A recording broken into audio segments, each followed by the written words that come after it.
Welcome बच्चों। आज मैं आपको क्लास 9 की साइंस में चैप्टर नंबर 3 में पढ़ाने जा रही हूँ मॉलिक्यूलर मास। ठीक है, तो मॉलिक्यूलर मास क्या होता है? मॉलिक्यूलर मास होता है किसी भी मॉलिक्यूल का मास। ठीक है, अब ये मॉलिक्यूल क्या होते हैं? हमने एटॉमिक मास के बारे में पढ़ा है ना। एटॉमिक मास क्या होता है? किसी भी एलिमेंट तत्व के एक एटम का मास जो है, एक एटम का जो मास होता है उसे हम क्या कहते हैं? Atomic mass. ठीक है, जिसको हम AMU या फिर U, जो कि आजकल इस्तेमाल हो रहा है, उससे डिनोट करते हैं। ठीक है, अब हमें पता है कि जो मॉलिक्यूल्स होते हैं, जिसे हिंदी में अणु कहते हैं, वो एटम से मिलके बनते हैं। ठीक है, तो जब दो या दो से अधिक एटम आपस में मिलते हैं तो उससे क्या बनता है? मॉलिक्यूल बनता है। ठीक है, तो और इसी मॉलिक्यूल का जो मास होता है, द्रव्यमान जो होता है, उसे हम कहते हैं मॉलिक्यूलर मास। ठीक है, समझ में आ गया? तो इस तरह से हम कहते हैं कि जो मॉलिक्यूलर मास होता है, मॉलिक्यूलर मास को हिंदी में आणविक द्रव्यमान भी कहते हैं। किसी भी पदार्थ का जो मॉलिक्यूलर मास होता है, वो उसमें जितने भी एटम्स होते हैं ना, उन सभी के मास को जोड़ दो तो उससे बनता है। ठीक है, जैसे मान लो, ठीक है, कि तुमने जो है एक डिब्बा लिया, ठीक है, पतला सा जो भी, उस डिब्बे में तुमने जो है 4 लड्डू रखे। ठीक है, हर लड्डू का जो वेट है वो क्या है? 1 ग्राम है। हर लड्डू 1 ग्राम का है। ठीक है, या फिर एक लड्डू 1 ग्राम का है, एक लड्डू 4 ग्राम का है, एक लड्डू जो है आपका 7 ग्राम का है, एक लड्डू जो है आपका मे बी 1 ग्राम का ही है। ठीक है, तो अगर आपसे कोई पूछे कि इस पूरे डिब्बे का वेट क्या होगा जिसमें लड्डू रखा है, तो आप सिंपली बता दोगे ना, इस पूरे डिब्बे का वेट क्या होगा? सारे लड्डुओं को वेट को जोड़ दो, उस डिब्बे का वेट आ जाएगा। समझ में आया?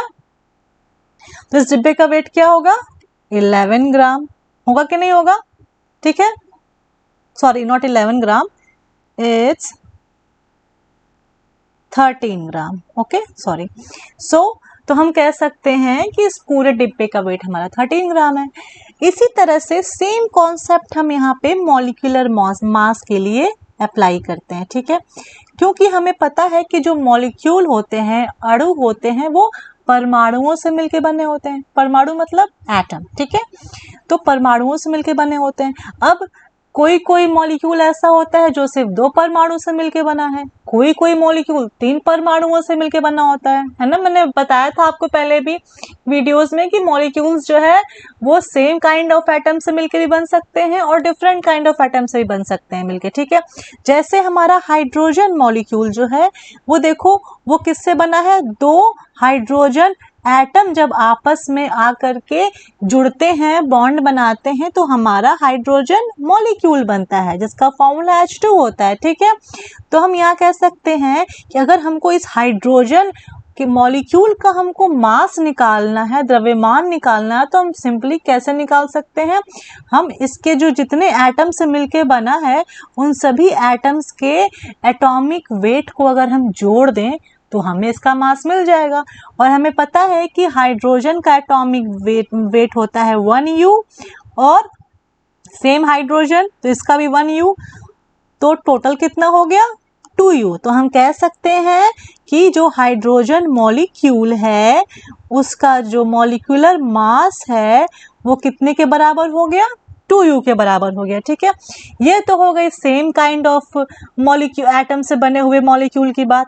अब हम बात करते हैं ऐसे भी मॉलिक्यूल्स होते हैं जो डिफरेंट काइंड ऑफ एटम से मिलके बनते हैं। जैसे सबसे अच्छा और जाना पहचाना एग्जाम्पल हमारा है H2O। ठीक है, जिससे हम प्यार से पानी कहते हैं। ठीक है, सब लोग पानी पीते हैं, सबको पानी के बारे में पता है कि पानी कितना इम्पोर्टेंट है और हमें कितना उसे सेव करना चाहिए और पॉल्यूट नहीं करना चाहिए। ओके, पॉल्यूशन से उसे बचाना चाहिए। पानी देखो, पानी किससे मिलके बना है? अब ये पानी क्या है? H2O मॉलिक्यूल है। एक मॉलिक्यूल की बात कर रही हूँ। ठीक है, सिर्फ एक मॉलिक्यूल की। एक H2O मॉलिक्यूल मतलब पानी का एक मॉलिक्यूल जो है वो कितने एटम से मिलके बना है? अब देखो यहाँ पर 2 H एटम है, ठीक है, और एक ऑक्सीजन एटम है।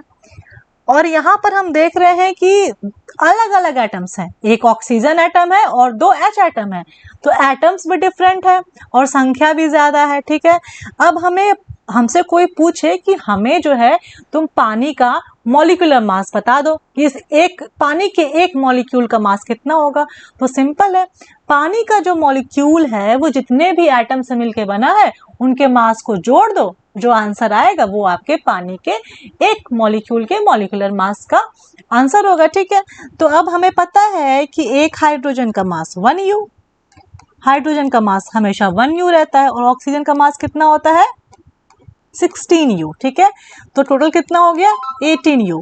इसका मतलब ये हो गया कि एक वाटर मॉलिक्यूल जो है उसका मॉलिक्यूलर जो मास है वो कितना होता है 18U। ठीक है, सबको समझ में आ गया।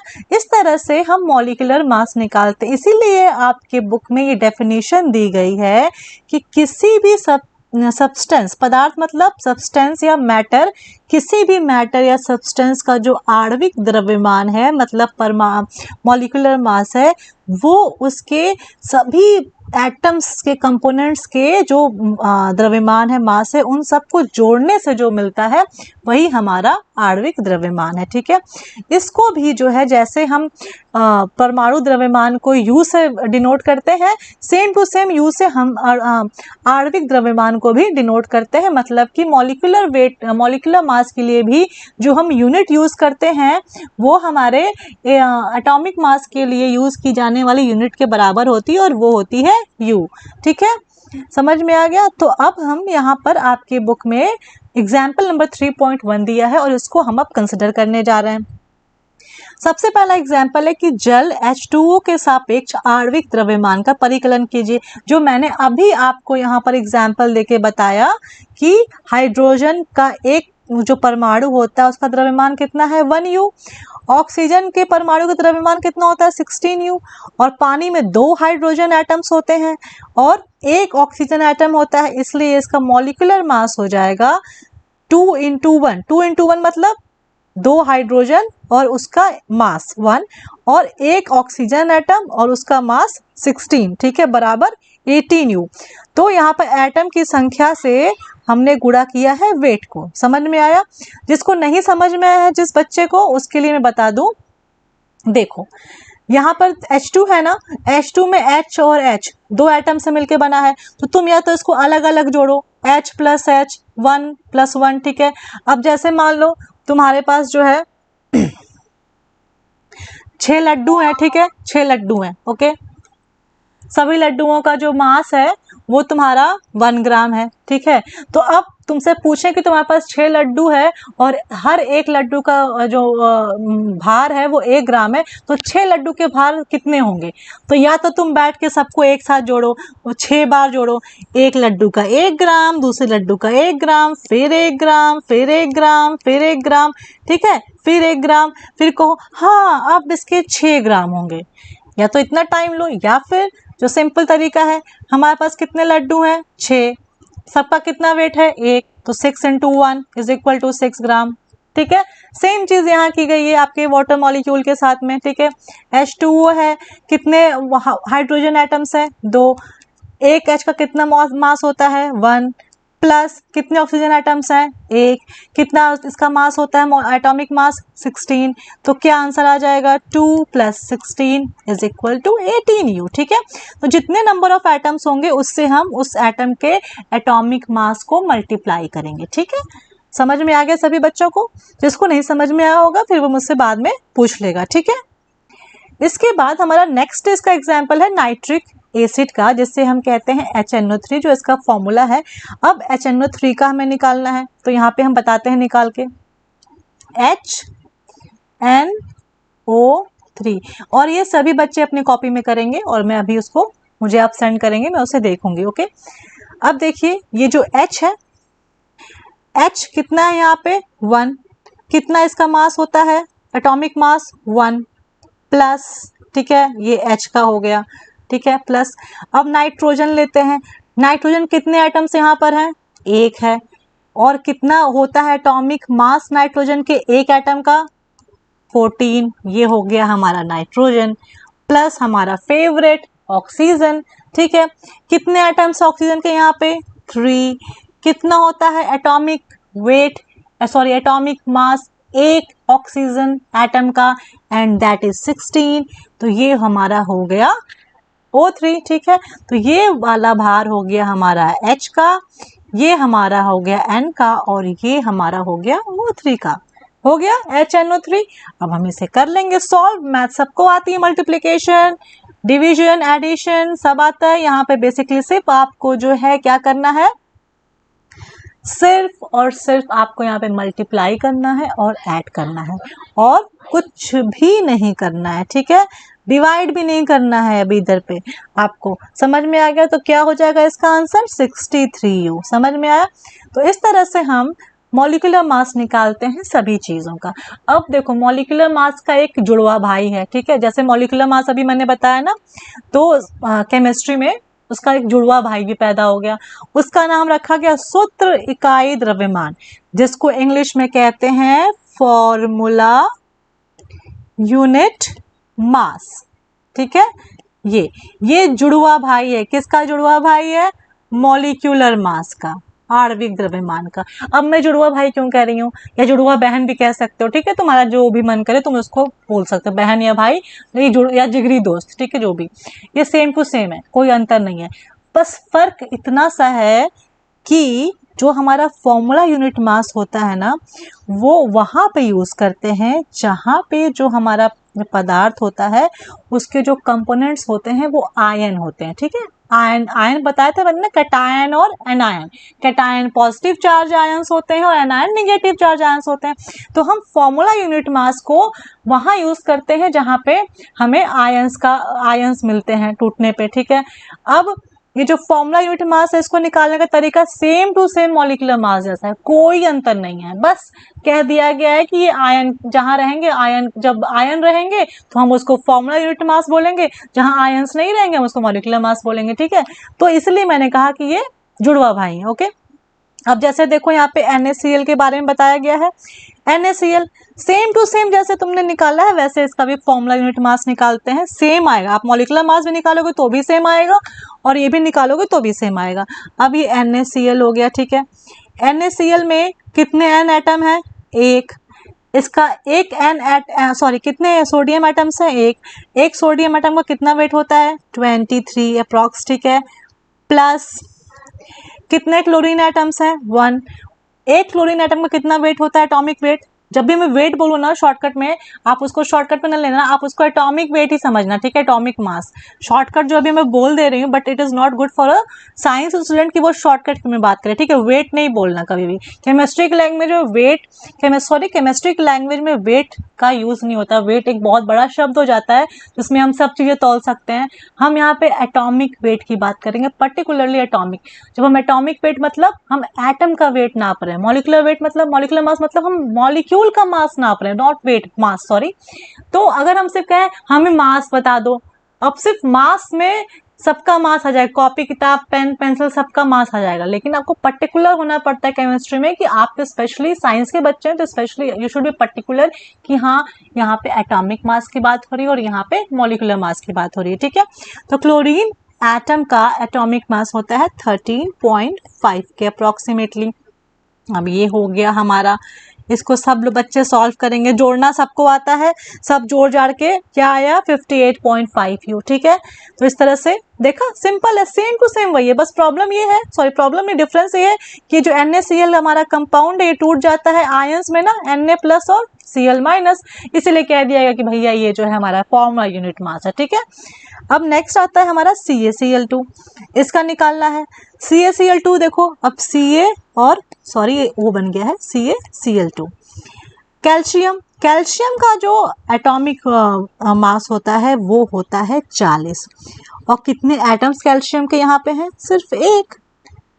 प्लस करेंगे अब हम अगला एटम जो है क्लोरीन, कितने एटम्स क्लोरीन के यहाँ पे हैं इस फॉर्मूला में? 2। क्या होता है एटॉमिक मास क्लोरीन का? 35.5, ठीक है, हो गया। अब हम यहाँ पे लिखेंगे इसे 40 प्लस 71, और ये हो जाएगा हमारा 111U। ठीक है, ये हमारा या तो इसे आप मॉलिक्यूलर मास बोलो या तो आप फॉर्मूला यूनिट मास बोलो, क्योंकि ये भी आयंस में टूटता है और इसकी आयंस होते हैं कैल्शियम +2 और Cl-। ठीक है, समझ में आ गया। अब हम अपनी नेक्स्ट क्लास में आपको बताएंगे मोल कॉन्सेप्ट के बारे में, पर उससे पहले जो है मैं आपको यहाँ पर आपकी बुक में ये एक्टिविटी दी हुई है ना, प्रश्न, ये मैं भी करके बता देती हूँ ताकि आपको बहुत इजी हो जाए। अभी आप लोग सब लोग अपने से H2O2 Cl2 CO2 CH4 C2H6 C2H4 का करेंगे। मैं अभी आपको CH3OH का बता रही हूँ यहाँ पे, ठीक है, क्योंकि कुछ लोग जो है सिर्फ देख के डर जाते हैं कि अरे बाप रे बाप CH3OH, ये तो मैंने कभी पढ़ा ही नहीं है, ये कैसे हो गया। तो CH3OH, जैसे हम लोग भी बचपन में डरते थे कोई चीज़ देख करके, बस क्वेश्चन देख के डर जाएं कि लंबा है, उसमें क्या पूछा उससे मतलब नहीं है, बस क्वेश्चन लंबा है या कुछ अजीब सा दिख रहा है तो अब मुझे ये नहीं आएगा, और एक बार ये सोच लिया ये नहीं आएगा तो वो नहीं आता है, ठीक है। तो बी केयरफुल, ऐसा कभी नहीं होता है। तो देखो CH3OH, ठीक है, ये है मेथिल अल्कोहल। बाद में आप फर्दर क्लासेस में आप इसको नेमिंग करना और पहचानना सब जान जाएंगे, बट फिलहाल आपको इसका मॉलिक्यूलर मास निकालना है। तो यहाँ पे कितने कितने एटम्स हैं, एक हमारा यहाँ पे कार्बन एटम है, और कितने H एटम्स हैं, 3 यहाँ है और एक यहाँ है, कितने हो गए 3 और 1 4। तो पूरे जो हाइड्रोजन के एटम्स वो कितने हैं 4, ठीक है, और एक कार्बन एटम है, कितने यहाँ ऑक्सीजन एटम्स हैं 1। अब हम इन सब का क्या लिखेंगे, एटॉमिक मास। कार्बन का एक कार्बन का एटॉमिक मास कितना होता है 12। कितने एटम्स है कार्बन के यहाँ पे 1, ये हो गया हमारा कार्बन निपट गया। अब हम हाइड्रोजन को निपटाते हैं। हाइड्रोजन के कितने एटम्स हैं यहाँ पे 4। और कितना एटॉमिक मास होता है हाइड्रोजन का, एक एटम का 1, ये भी निपट गया। अब हम आते हैं, ये 10 नहीं है, ये O है, ठीक है, ऑक्सीजन है, ये 10 नहीं है। अब यहाँ पे ऑक्सीजन कितने एटम्स हैं 1, क्या होता है एटॉमिक वेट इसका, एटॉमिक मास इसका 16, ये भी हो गया। अब हमें बस क्या करना है, गुणा करना है जोड़ना है, गुणा करना है जोड़ना है, ठीक है, कितना हो जाएगा, इट्स 32। ओके, समझ में आ गया सबको। तो इस तरह से हम कह सकते हैं बच्चों कि हम मॉलिक्यूलर मास को निकाल सकते हैं, ठीक है। तो CH3OH का मॉलिक्यूलर मास कितना होता है 32U। और हाँ, इस तरह से 32 लिख के नहीं छोड़ देना, ठीक है। ये साइंस के बच्चे ये नहीं करते, जैसे मैंने कई बच्चों की जब मैं कॉपीज चेक करती हूँ तो मैं क्या देखती हूँ, बस कोई भी क्वेश्चन सॉल्व किया, अगर आप फिजिक्स में क्वेश्चन सॉल्व करते हैं तो आप क्या करते हैं, बस 2 स्पीड पूछी है, आंसर स्पीड 2 आ गया, बस। अब 2 क्या है भाई, क्वेश्चन में तो स्पीड पूछा है, आपने काट पीट के आंसर भी सही ला दिया 2। तो 2 क्या है, इसके पीछे जब तक कुछ नहीं लगेगा ना यूनिट, इसका कोई इंपॉर्टेंस नहीं है। ये 2 के पीछे हम सेकंड भी लगा सकते हैं, टाइम हो जाएगा, ठीक है। इसके पीछे हम सेल्सियस लगा देते, टेम्परेचर हो जाएगा, केजी लगा दे तो ये मास बताएगा। तो जब तक इस 2 के पीछे हम इसका टाइटल नहीं लगाएंगे, इस 2 की कोई वैल्यू नहीं है, ठीक है। इसीलिए हमेशा एक साइंस के स्टूडेंट को जब भी आप न्यूमेरिकल सॉल्व करते हैं तो कोई भी बच्चा एग्जाम में, बोर्ड एग्जाम्स में और ऐसे भी सिर्फ ऐसे न्यूमेरिकल नंबर लिख के नहीं छोड़ना है, बकायदा उसकी SI यूनिट को मेंशन करना है। इससे आपका भी कॉन्सेप्ट क्लियर होता है और उस चीज की वैल्यू मालूम चलती है, ठीक है। तो अब अगर स्पीड है तो 2 मीटर पर सेकेंड ये लिखना पड़ेगा। अब जैसे मैंने 32 लिख के छोड़ दिया, ये गलत है। ऐसी कॉपी मेरे पास आएगी, मैं काट के 0 दे दूंगी, पूरा 0, क्योंकि ये गलत है। मैं ये 32 क्या है, मुझे क्या पता क्या है, क्वेश्चन में तो पूछा था पर आपने क्या निकाला, मैं नहीं जानती। तो आपको यहाँ लिखना है 32U, ठीक है, बस ये U लिख दिया, मतलब समझ में आ गया कि आप मॉलिक्यूलर मास की बात कर रहे हैं, और यही फुल मार्क्स देगा आपको, ठीक है। तो ये छोटी छोटी बातें होती है जो अक्सर बच्चे जो है नहीं फॉलो करते हैं, बट यू शुड फॉलो, क्योंकि आप एक साइंस के स्टूडेंट हैं और आपको इन्हीं स्मॉल चीज़ों को ध्यान में रखना चाहिए, ऑब्जर्व करना चाहिए और फॉलो करना चाहिए, ठीक है। अब यहाँ पर देखो, यहाँ पर आपसे फॉर्मूला यूनिट मास पूछा गया है। यहाँ पे 3 चीजें दी गई हैं, जिंक ऑक्साइड, ठीक है, Na2O और K2CO3 पोटेशियम कार्बोनेट। तो अब इन तीनों का आपको फॉर्मूला मास पूछा है, आपको कुछ नहीं करना है, जैसे मैंने बताया था आप खुद निकालेंगे। ZnO का और Na2O का आप खुद निकाल के बताएंगे। K2CO3 देख के बहुत लोग डर गए होंगे, तो उसका मैं अभी आपको निकाल के बताती हूँ। और आपकी सुविधा के लिए आपकी बुक में इनके परमाणु द्रव्यमान भी दे रखे हैं कि चलो बच्चे परेशान ना हो, उनको यहाँ वहाँ ढूंढना न पड़े। बेचारे बच्चे डर जाते हैं ना इतने बड़े बड़े नंबर्स देख के। तो अब हम K2CO3 देखते हैं। Okay, K2CO3 potassium carbonate. Potassium कितने एटम्स है पोटेशियम में? यहाँ पे 2। पोटेशियम का मॉलिक्यूलर वेट क्या होता है? 39। जिसको नहीं आता यहाँ से देख लो, ठीक है, 39 हमने यहाँ लिख दिया। ये हो गया एक ब्रैकेट में प्लस। नेक्स्ट कौन सा एटम उसके बगल में चिपका हुआ है? कार्बन। कितने कार्बन के एटम्स हैं? 1। क्या होता है एटॉमिक मास इसका? 12। ये हो गया प्लस ऑक्सीजन। कितने एटम्स हैं इसके? 3। क्या होता है इसका एटॉमिक मास? 16। ये लो, ये भी गुणा हो गया। अब करो सवाल सॉल्व, कितना आएगा यहाँ पे? 78। ठीक है, मेरी मैथ अच्छी है, वेरी गुड। और ये 48, जोड़ो इसको सब, चलो बताओ कितना आएगा, मुझे मैसेज करो जोड़ करके।